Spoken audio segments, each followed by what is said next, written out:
آپ نے دین کے ساتھ رہنا ہے، آپ نے مذہب حقہ کے ساتھ رہنا ہے، آپ نے اسی عقیدے پر رہنا ہے جس عقیدے کو بچانے کے لیے اہل بیت نے اپنا سب کچھ لٹا دیا۔ اس کو بھی قتل کر دیا گیا، ظالم کو، اور اس کے بعد دونوں شہزادوں کو فرات کے کنارے دفن کر دیا گیا۔ آج بھی فرات کے کنارے دونوں شہزادوں کا مدفن موجود ہے۔ حالات کی وجہ سے فرات سمٹا ہے تو نہر تھوڑی دور ہو گئی ہے، لیکن وہ ابھی بھی دونوں شہزادوں کے مزار ہے۔ جو لوگ وہاں جاتے ہیں بڑی رقت طاری ہوتی ہے۔ یہ ادھر دونوں شہزادے شہید ہوئے، ادھر جس دن امام مسلم کی شہادت ہوئی اسی دن امام عالی مقام میں جو ہے خط امام مسلم کا پڑھا اور آپ عازم کوفہ ہو گئے۔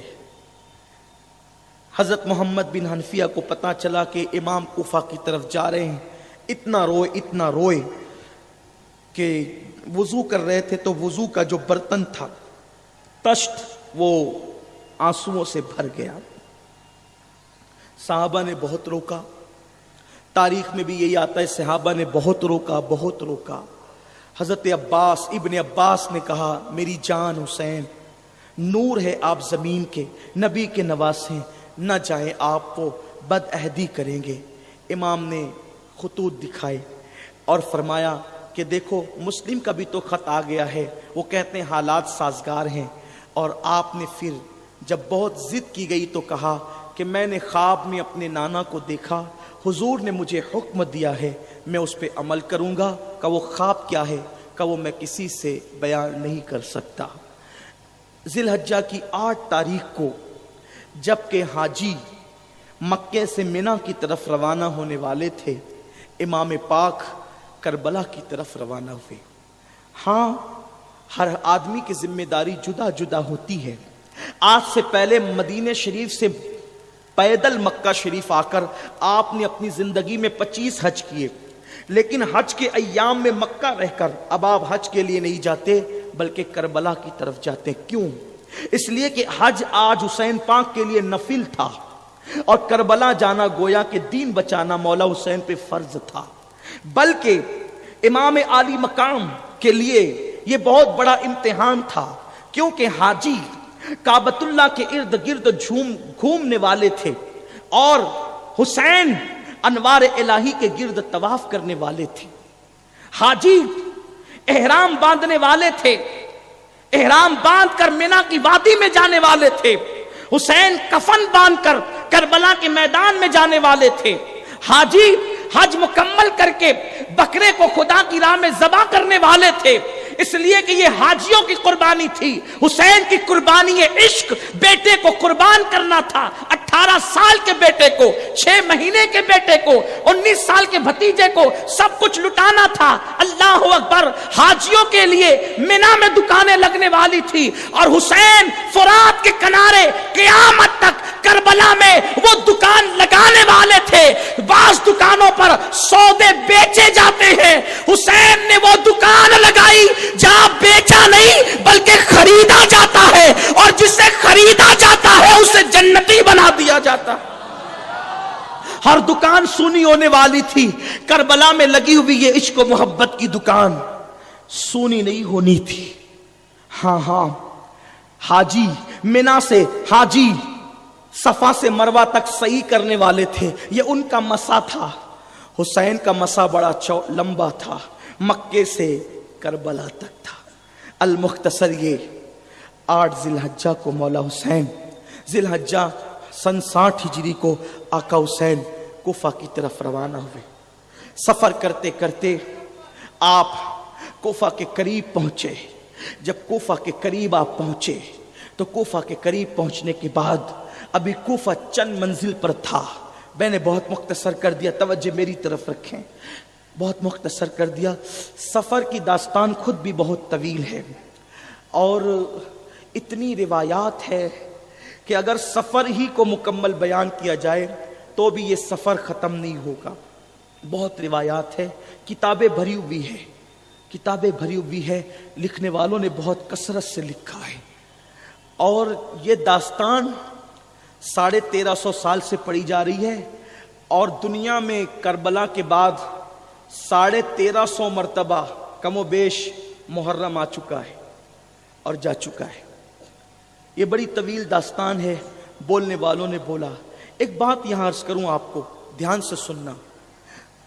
کربلا کی داستان ایک مورخ بیان کرتا ہے اور ایک صاحب دل جو روحانیت رکھتا ہے وہ بیان کرتا ہے.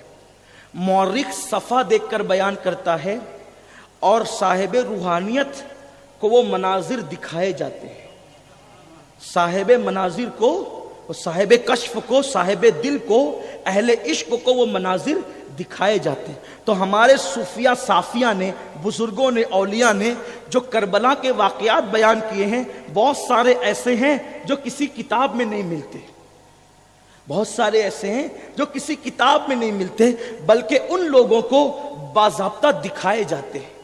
اور آج بھی اگر دل میں عشق ہے, واللہ لا الہ الا اللہ, اللہ کی عزت کی قسم کھا کے کہتا ہوں, اگر آج بھی دلوں میں عشق رسول ہے تو لوگ گھروں کے دروازے بند کر کے اکیلے بیٹھتے ہیں اور ان سے پوچھو وہ کیا دیکھتے ہیں.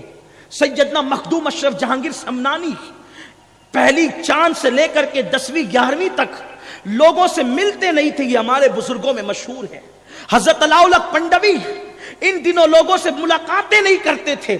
سرکار وارث دیوا, یہ جو صوفیہ صافیہ ہے, خود ہمارے دادا مرشد حضور سرکار نوری میاں رحمت اللہ علیہ اپنی کتاب میں لکھتے ہیں کہ ان دنوں چاہیے کہ اپنے دل کو مولا حسین کے دل سے مس کر دیا جائے اور پھر وہ جو انوار اترتے ہیں پھر وہ دو آنکھ والا تیری جوبن کا تماشا دیکھے. آج بھی یہ انوار ہیں, لوگوں کو کیا خبر. یہ وہ ایکسیڈنٹ کی میت نہیں ہے, یہ لوگوں کی گلیوں کے گلی کے پیروں کی میت نہیں ہے کہ جس کو لوگ 10-20 سال 50-100 سال یاد رکھیں اور اس کے بعد بھول جائیں. یہ وہ میتیں نہیں ہیں, بلکہ یہ وہ شہادتیں ہیں. دنیا کا وقت جیسے جیسے گزرتا جائے گا یہ شہادت کا خون رنگین ہوتا جائے گا, شہادتیں نکھرتی جائے گی. ذرا سوچو دنیا میں کتنا بھی بڑا واقعہ ہے, سارے واقعات بھلا دیے جاتے ہیں. نہیں پتا تاتاریوں کے ساتھ جو جنگیں ہوئی ہے کتنی بڑی قربانیوں کی جنگ ہے. بغداد لٹا, بغداد کا سہاگ لٹا, کئی دن تک کے دریائے دجلہ میں مسلمانوں کی لاشیں اور سر بہتے رہے, خون سے رنگین ہو گیا دجلہ. کتابوں کو عمارتوں میں چن دیا گیا, کتابوں کو جلا کر دریاؤں میں بہا دیا گیا.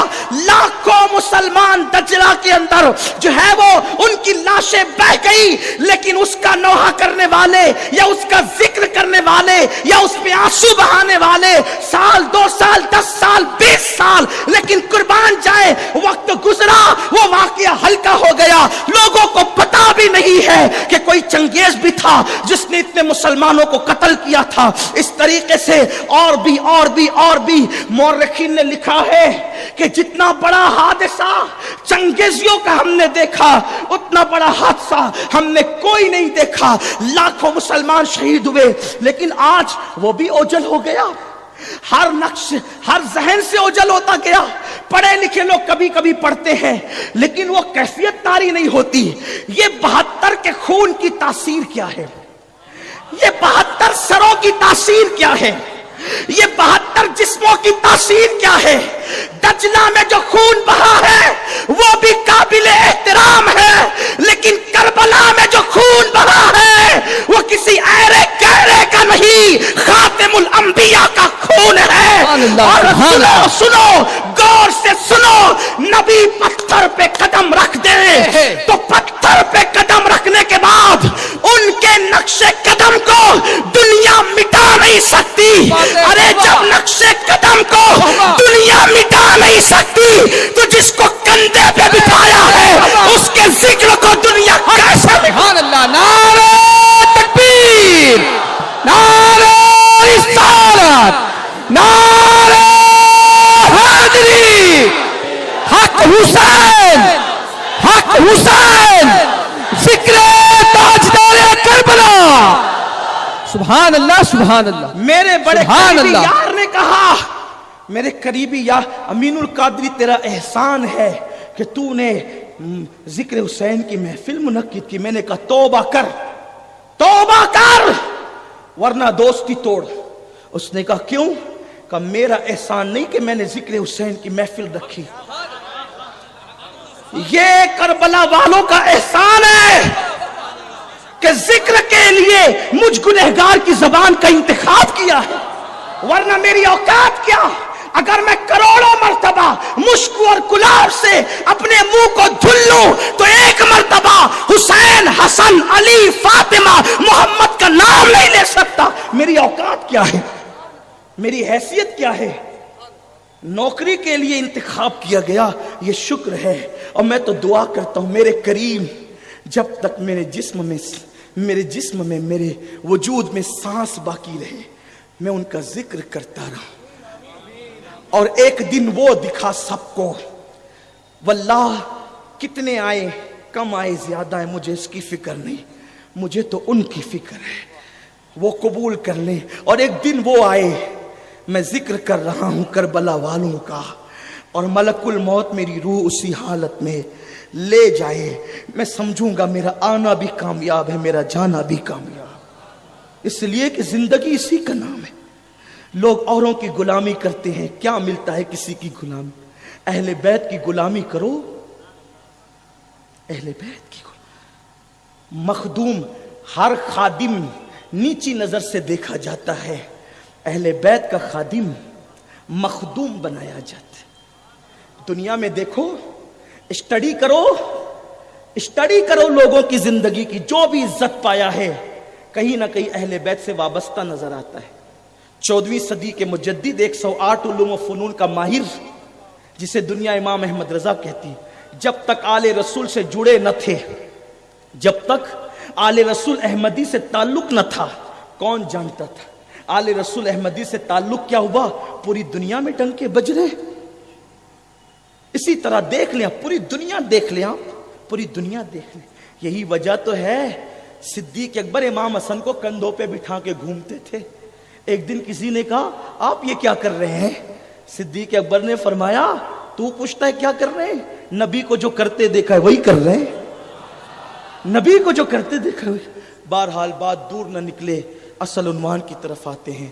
مولا حسین پاک چلے اور 8 ذی الحجہ کو مکے سے نکلے, اور جب کوفہ قریب رہ گیا تو حر ابن یزید نام کا ایک بہت طاقتور سپاہی ابن زیاد نے اس کو بھیجا. توجہ کرے, دھیان میری طرف توجہ رکھے. سب وقت پہ سب کام ہوگا اور ہمارا سب پروگرام سیٹ ہے انشاءاللہ. جب تک امام چاہیں گے محفل چلے گی, آپ بالکل توجہ ادھر رکھیں. اٹھ کے جانے والے آنے والوں پہ دھیان نہیں دیں, اس لیے کہ ذکر امام ہو رہا ہے. اور آپ کو بتاؤں, ادب سے بیٹھو, دل کی نیک مرادیں لے کر بیٹھو. اس محفل میں تقدیر بدلتی ہے, اس محفل میں تقدیر, اس مجمع میں میں ان لوگوں کو اٹھوا کر کھڑا کروا سکتا ہوں, خواتین بھی ہے. جب میں مولا علی اصغر کی, حضرت عباس کی اور امام پاک کی شہادت پڑھتا ہوں تو کہتا ہوں دل میں مرادیں لو. بعد میں آ کے کہتے ہیں بیٹا نہیں تھا ہوا, بیٹی کو رشتہ نہیں تھا آیا, شادی ہو گئی. کھڑے ہو سکتے ہیں یہاں لوگ, کھڑا کروا سکتا ہوں لوگوں کو. پچھلے سال جن کے یہاں نہیں تھے اس سال ہوئے, پھر نام بھی لینے کے لیے آتے ہیں. یہ وہ لوگ ہیں جن کے ناموں سے بلائیں ٹلتی ہیں, دافع بلا لوگ ہیں, یہ بلاؤں کو ٹالنے والے ہیں, مشکل کشاں ہیں یہ لوگ. یہ صرف میرے جذبات نہیں, یہ حقیقت ہے. تو بہرحال حر آیا, سامنا ہوا, 1000 کا لشکر اس کے پاس تھا, حر کے پاس. امام پاک نے کہا کیوں آیا ہے تو؟ کہا مجھے ابن زیاد نے بھیجا ہے. کیوں بھیجا ہے؟ آپ کو گرفتار کرنے. امام پاک نے کیا کہا؟ سننا, غور سے سننا, دھیان سے سننا, سنیو مسلمانوں سنو. اس نے کہا آپ کو گرفتار کرنا ہے. اب بھئی وہ تو نوکر تھا, حر نوکر تھا, جو حکم ہوا وہ آ گیا, لیکن اہل بیت کی محبت بہرحال اس کے دل میں تھی. غلط فہمی کی وجہ سے کسی کے روب میں آ کر کے مقابلے میں کھڑا ہو گیا. مولا حسین نے کہا تو مجھے گرفتار کرے گا؟ حر سے کہا تو مجھے گرفتار کرے گا؟ تیری ماں تجھ پہ روئے اس زمانے میں جب کوئی غصے میں آتے تھے شریف لوگ، بہت شریف لوگ، تو غصے میں آتے تھے تو کہتے تھے تیری ماں تجھ پہ روئے. لیکن شریفوں کے لیے جملہ بھی بڑا سخت ہوتا تھا.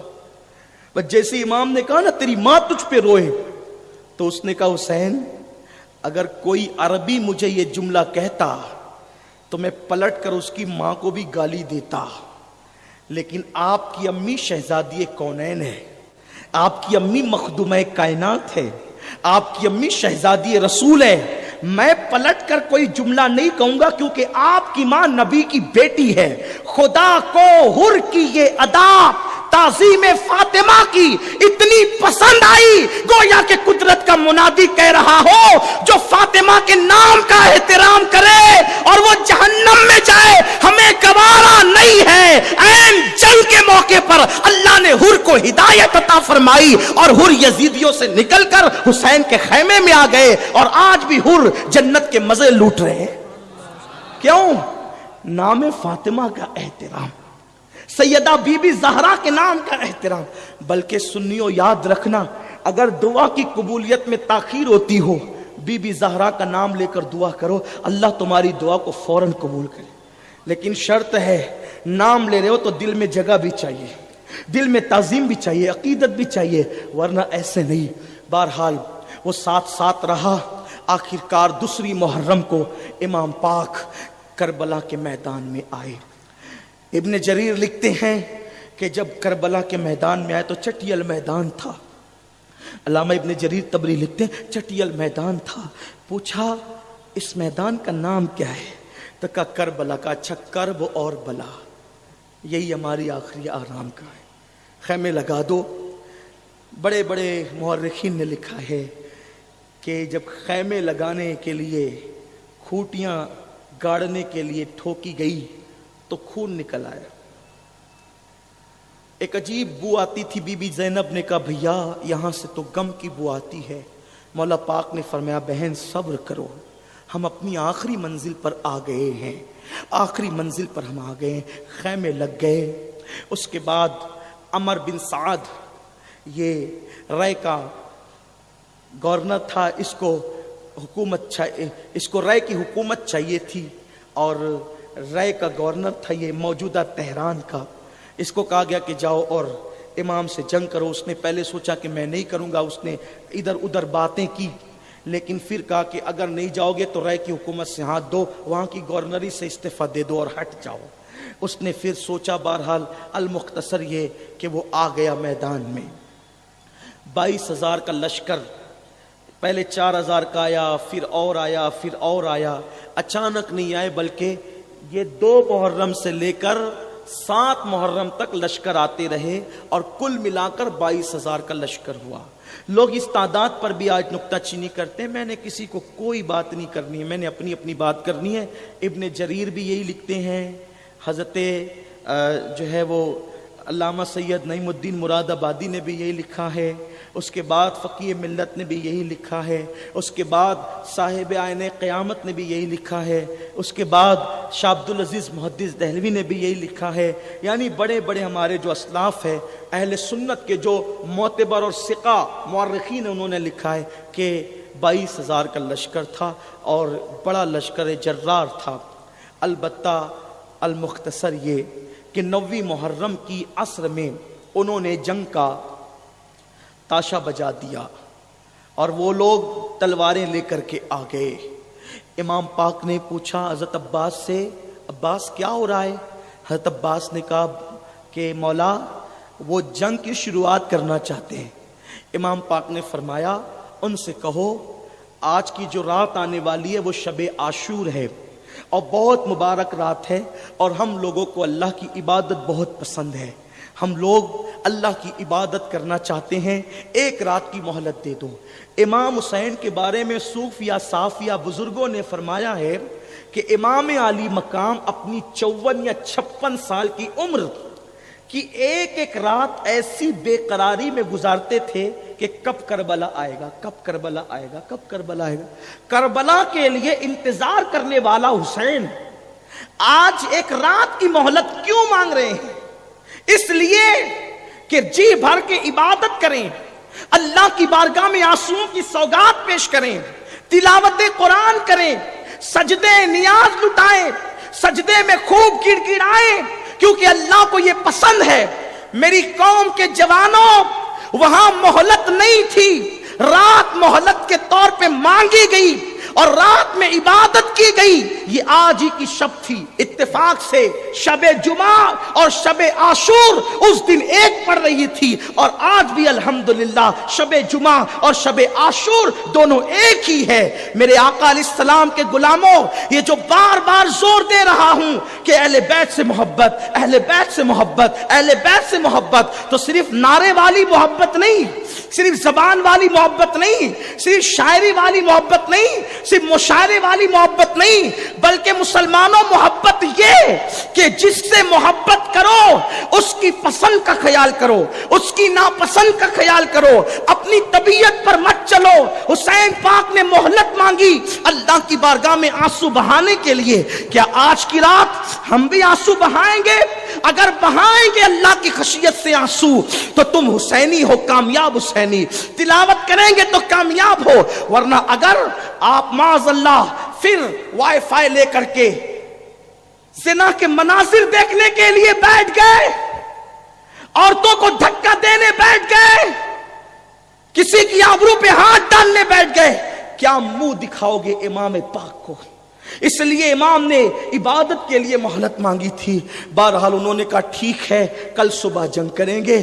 المختصر یہ کہ پھر رات اہل بیت کے خیمے میں امام پاک نے عبادت کے آغاز سے پہلے سب کو جمع کیا، اپنے آوان و انصار کو سب کو اکٹھا کیا۔ اکٹھا کرنے کے بعد ایک خطبہ دیا۔ خطبہ یہ دیا، دیکھو یزیدی میرے خون کے پیاسے ہیں، وہ مجھے پائیں گے کسی کا کچھ نہیں کریں گے، جنگ ہوگی، جانے جائے گی، سر جائے گا، قتل کیے جائیں گے، لاشوں کی بے حرمتی ہوگی، سب کچھ ہوگا، میں تمہیں بخوشی اجازت دیتا ہوں۔ چراغ بجھا دیا، چراغ بجھا دیا اور کہا میرے آبان و انصار، میرے ایک ایک گھر کے فردوں کا ہاتھ پکڑو اور تم لوگ ان کو لے کر چلے جاؤ، جب وہ مجھے پائیں گے تو وہ تمہیں کچھ نہیں کہیں گے، جاؤ چلے جاؤ۔ میں نے چراغ بجھا دیا ہے تاکہ کوئی مجھے نہ دیکھے، کسی کو میں نہ دیکھوں۔ جب امام پاک نے کہا کہ چلے جاؤ، میں تمہیں اجازت دیتا ہوں، تمہارے ساتھ کوئی تعارض نہیں کیا جائے گا، امام پاک نے چراغ بجھانے کے بعد جب خاموشی اختیار کی تو خیموں میں سسکیوں کی آواز بلند ہوئی۔ چراغ جلا تو کوئی بھی وہاں سے ہٹا نہیں تھا۔ حضرت عباس نے کہا مولا حسین تمہارے بعد ہم جیئیں گے؟ مسلم ابن اوسجا نے کہا اس زندگی پہ لعنت جو آپ کی بے وفائی کے ساتھ ہو، ہم نہیں جائیں گے۔ حضرت مسلم بن عقیل کے بھائیوں نے کہا کل بی بی زہرا کو منہ کیا دکھائیں گے؟ مصیبت میں چھوڑ کے بھاگ گئے تھے، نہیں، آپ پر دھول آئے اس سے پہلے ہمارے خون کے قطرے ہوں گے، ہم آپ پر جانے قربان کریں گے۔ مولا حسین نے دعائیں دی اور پھر عبادت میں مصروف ہو گئے۔ اہل بیت کے خیموں سے جیسے مکھیاں بن بناتی ہیں، شہد کی مکھیاں، ایسی آواز آتی تھی تلاوت کی۔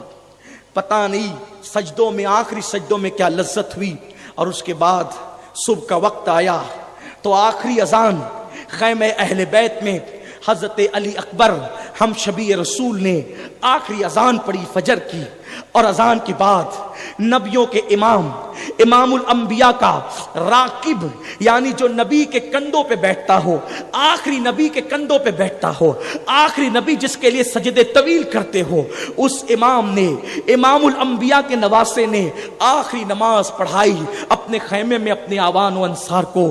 کتنی لذت آئی ہے، یہ تو سجدہ کرنے والے جانتے ہیں کتنی لذت دی ہے، یہ جس کے لیے سجدہ کیا جا رہا تھا دینے والا جانتا ہے۔ صبح ہوئی، صبح کو 10ویں محرم 61 ہجری کا سورج طلوع ہوا، وہ خون آشام سورج، وہ خونی منظر دیکھنے والا سورج، اور کربلا میں خون کا دن جس کو دنیا کبھی بھول نہیں سکتی، اس دن کا آغاز ہوا، اور آغاز ہوا سورج کے نکلتے ہی دونوں طرف سے صفیں بننا شروع ہو گئی، اور المختصر یہ کہ جب صفیں بننا شروع ہو گئی تو دونوں طرف کی سپاہ آپس میں آمنے سامنے ہو گئے، اور جب آمنے سامنے ہوئے تو پھر یہ ہوا کہ یسار جو زیاد ابن ابی اس کا غلام تھا اور سالم عبید اللہ ابن زیاد کا غلام تھا، یہ دونوں سامنے آئے اور کہا کہ ہمارے مقابل میں کسی کو بھیجو، تو حضرت مولا حسین پاک نے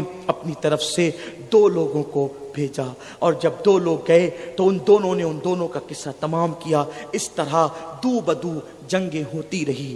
حضرت حر جو ہے وہ اس طرف تھے، جنگ کے آغاز ہی کے وقت ایڑ لگائی، مولا حسین کی بارگاہ میں آئے، معافی تلافی کی اور کہا مولا مجھے نہیں پتا تھا کہ یہ آپ کے ساتھ جنگ کریں گے، ان بدبختوں کا دل اتنا سخت ہو جائے گا، مجھے معلوم نہ تھا، اس لیے میں نے یہ سب کچھ کیا، آپ مجھے معاف کرتے ہیں؟ امام نے فرمایا حر جا تو جہنم سے آزاد ہے، حر جا تو جہنم سے آزاد ہے۔ میں حر کے مزار پہ گیا، میں نے کہا حر تیری عظمت کو سلام، یزیدیت سے نکل کر حسینیت میں آنا، قیامت تک دنیا تیری بارگاہ میں سلام عرض کرتی رہے گی، اللہ اللہ۔ پھر اس کے بعد حر شہید ہوئے، اور پھر اس کے بعد اور لوگ شہید ہوئے۔ اس وقت ایک واقعہ ہوا، بس وہی کہہ کر اپنی گفتگو ختم کر دوں۔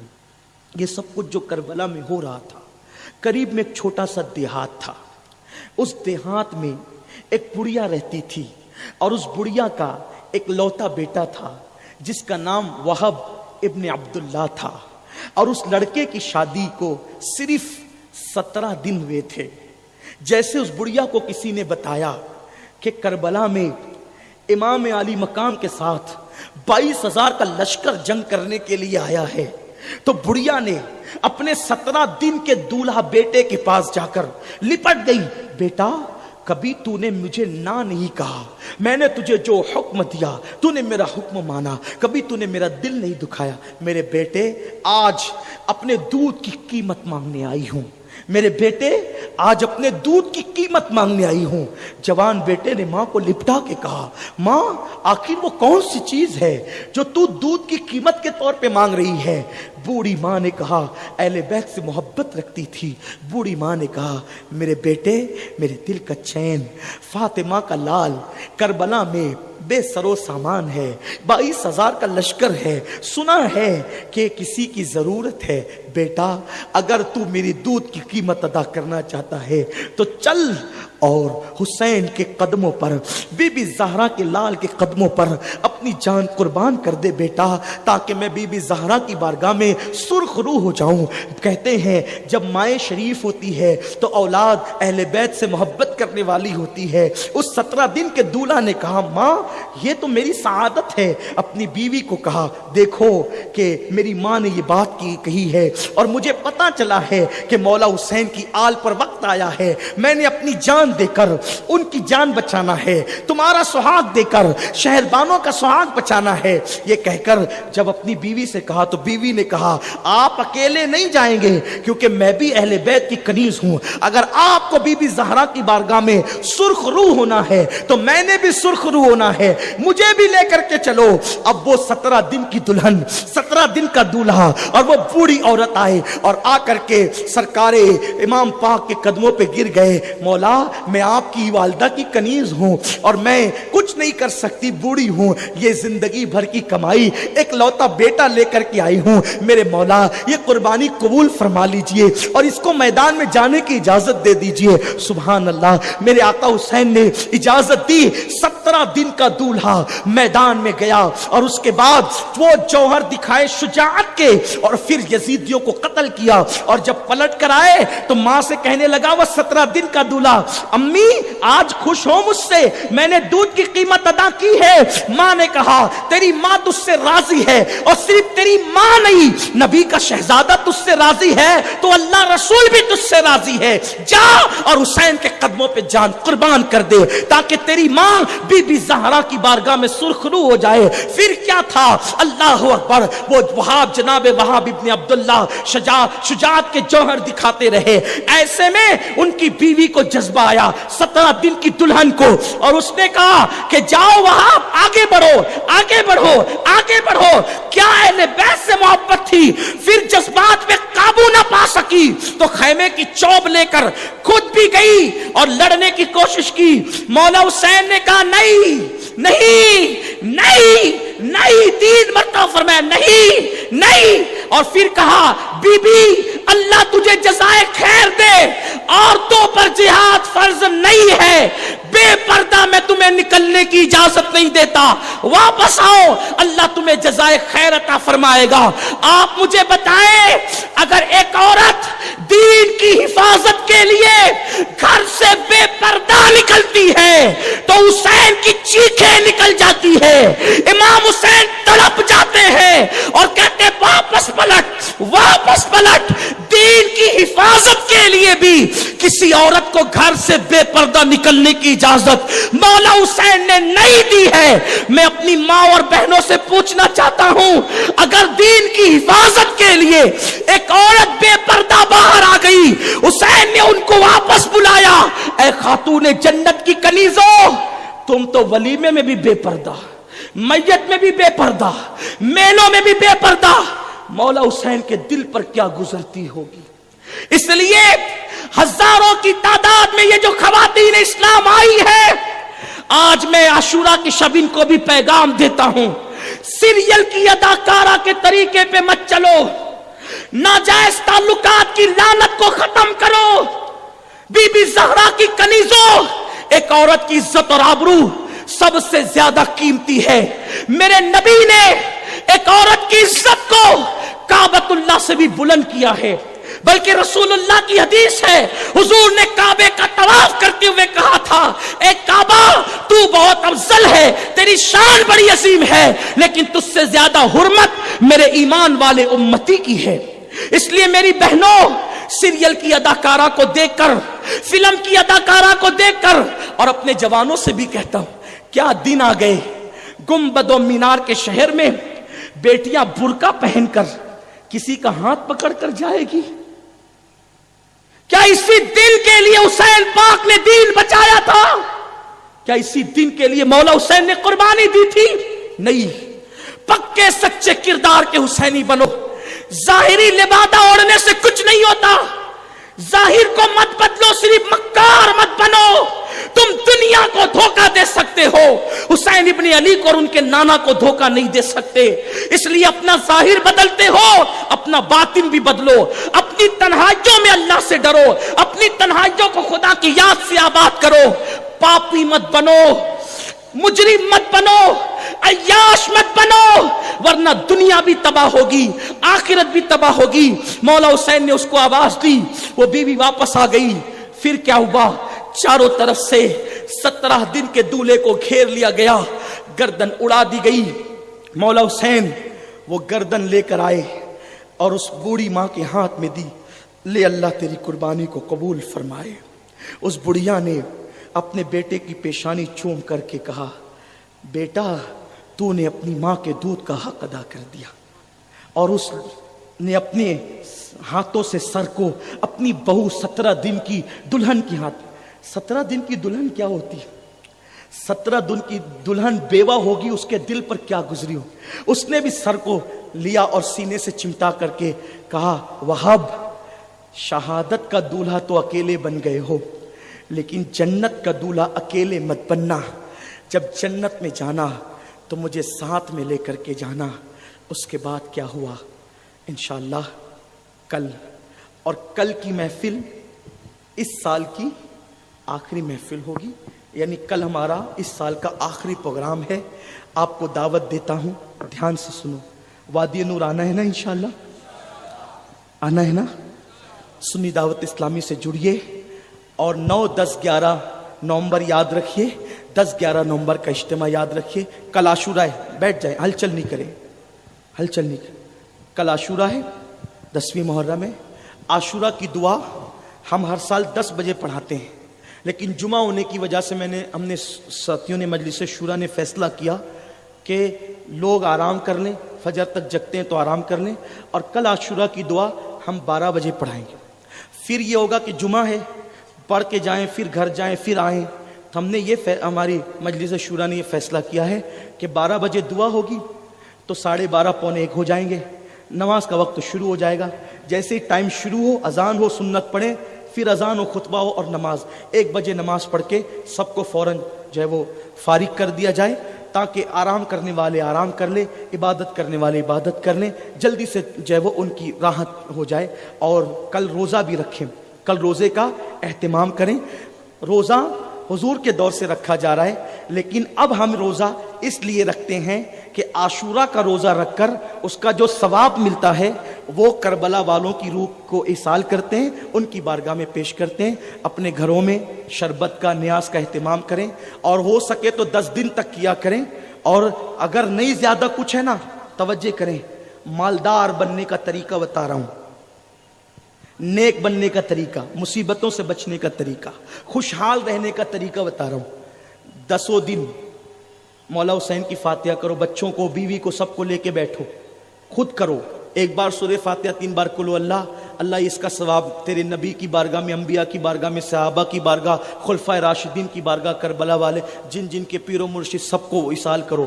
روز 10 دن تک کے یہ محفل رکھو. اپنے بچوں کو بتاؤ حسین کون ہے, علی پاک کون ہے, سیدہ زہرا کون ہے, صدیق اکبر, فاروق اعظم, منتقل کرو انشاءاللہ 10 دن تک کے. اور زیادہ نہیں. آپ کیا سوچتے ہیں کہ اچھے اچھے پکوان پکائیں گے تو اس ایصال ثواب ہوگا؟ نہیں. اگر نہیں آپ کے گھر میں کچھ ہے, مٹکے کا ٹھنڈا پانی, اس میں تھوڑی سی شکر ڈال دو, وہ ایصال کرو. وہاں پکوان نہیں دیکھے جاتے, وہاں تو دل کی نیتیں دیکھی جاتی. دیکھو اللہ نے قرآن میں کیا کہا, قربانی کرنے والوں سے کہ تمہارا گوشت اور خون اللہ کی بارگاہ میں نہیں پہنچتا بلکہ تمہارے دلوں کا تقوی پہنچتا ہے, تو یہ تمہاری محبتیں پہنچتی ہے. اس لیے نیاز کا اہتمام کرو. اور عاشورہ کے دن جو جتنے کھانے بنائے گا اللہ تعالیٰ اس کے گھر میں اتنی برکتیں عطا فرمائے گا. امام پاک کی نیاز کرو, اللہ سب کو توفیق دے. گفتگو